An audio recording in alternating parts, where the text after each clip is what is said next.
It gets me excited every time how delicious this bread recipe is.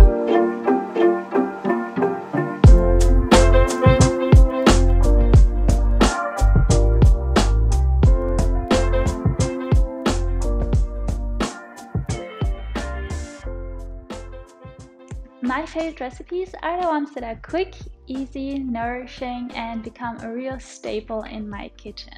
Those recipes make it so much easier to maintain a healthy diet and a healthy lifestyle because you can just make them over and over again every week and every month whenever you feel like it. And this recipe I'm going to show you today is one of those recipes. Bread is a staple in my kitchen because I use it for snacks, for sandwiches, for breakfast, avocado on toast, hummus on toast, everything on a bread. And this is why it's super important for me to have a nourishing, healthy bread recipe.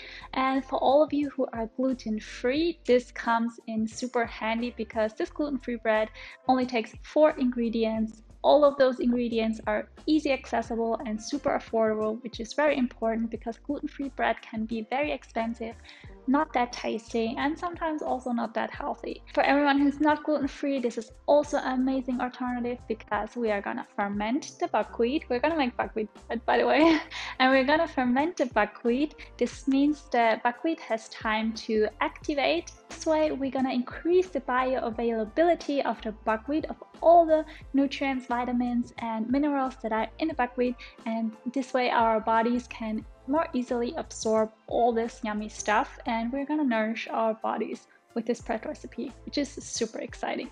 Because of the toxic diet culture, most have in their heads that bread is something you cannot enjoy as much and something that has a lot of carbs and will make you gain weight, for example. But this is so not true. It is super healthy, and carbs are important for the body because it gives you energy. But we want to use good carbs and wholesome carbs and not empty carbs. This bread recipe checks all the boxes. So we're gonna start right off and I'm gonna show you how to prepare the bread. We are gonna use whole buckwheat kernels and we're gonna measure 2 cups of them and put them in a bowl and add a double amount of water. I'm using a glass container for this, but you can use any bowl you like.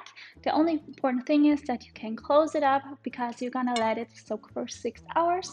So we're gonna measure the buckwheat. I'm just gonna use 1 cup, and then we're gonna measure 2 cups of buckwheat.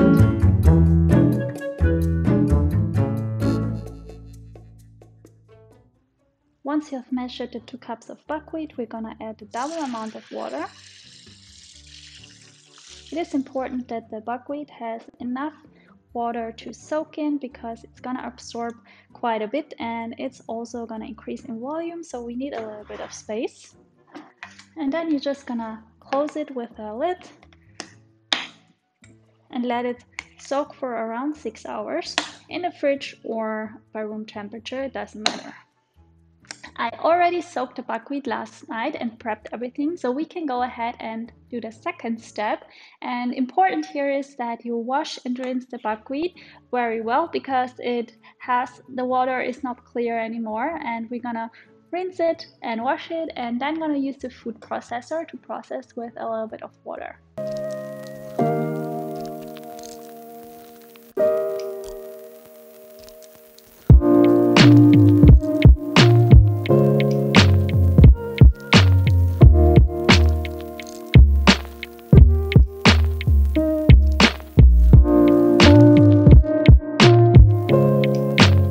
Should have this consistency.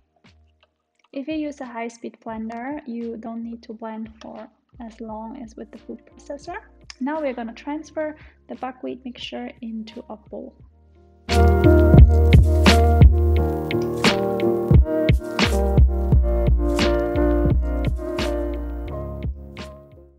Make sure to use a bowl that has room enough on the top so the buckwheat can ferment and rise a little bit, so it shouldn't be filled all the way up to the top. And now we're just gonna use a clean kitchen towel and cover it up and let it ferment for 12 hours by room temperature. This is very important so the buckwheat can activate. Don't use an airtight lid because the buckwheat needs air to breathe. And just let it sit overnight by room temperature. and then it's ready to go into the oven. I have already prepared the fermented buckwheat. So here we're gonna have the ready to go buckwheat and all of our spices and rest of the ingredients. So I said we're gonna use 4 ingredients. So we have the buckwheat, we have water, and then what we need is some salt and also some sunflower seeds for texture. This is important because we want to have a little bit of more texture in our bread.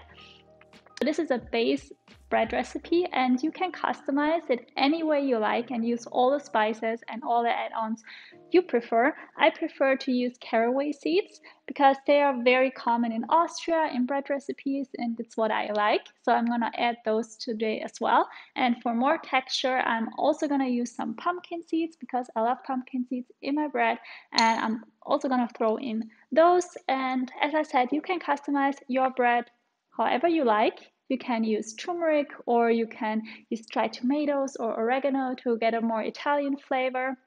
You can play around a lot with it. And now I'm going to show you how we prep and season our bread, and then it's going to go into the oven.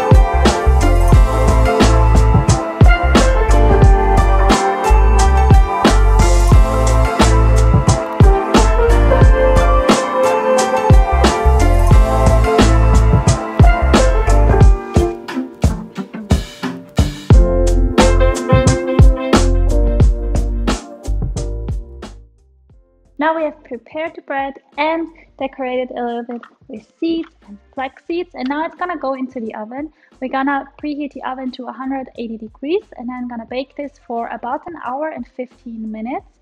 It really is gonna depend on your oven a little bit and how long you have fermented it, but just keep an eye on it, and about after 1 hour you're gonna check it if it's already crispy on the outside and done. It's gonna go into the oven and then we're gonna check back in later.